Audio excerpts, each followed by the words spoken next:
the conditions are ripe for another great banking credit cycle. But when you speak to companies, do you get the same optimism? Because, if starting from the finance minister, everybody's lamenting that somehow Indian corporates are not gung-ho yet. Are you sensing that, or is something holding them back? So, 12 to 18 months back, you were seeing investments coming through only in certain sectors of the economy. I think you're seeing the investments being talked about in a slightly wider set of industrial sectors, and obviously India is benefiting from some of the things which I talked about earlier. But you're absolutely right that that sense of that gung-ho, feeling which media seems to be talking about, or people are saying, oh, India, great things will happen. I'm not seeing it as yet.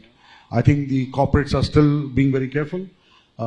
You are seeing a lot of investments in the form of acquisitions and acquiring market share rather than investing in greenfield.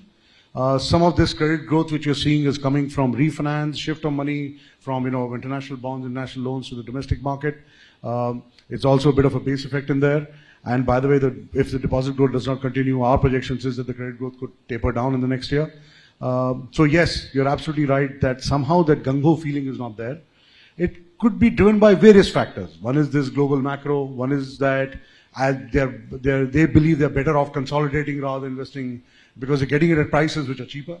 So that could be the second factor. Third factor is that as people look at some of these investments, they're also asking themselves the question that should they do it incremental or they should put up large greenfield projects.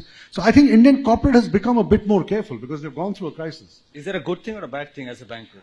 For bankers, the growth is obviously much better, it's more important, but growth of the right kind. Can't be growth for growth's sake, because if people go for growth's sake, then they will make mistakes and credits will go back. So you obviously want to back the right corporates which are going after investments with the right plan in mind, rather than just going for capturing market share. So, and I'm not saying in some sectors it's bad, in some sectors it's difficult. I think overall, almost every bank after going through this crisis has come up with their own way of assessing some of those risks. And ultimately, the risk is assessed at a group and a corporate level. It is not assessed. You look at the sector, and you might have a view on the sector, but finally, it is done at the corporate level. So you decide based on that.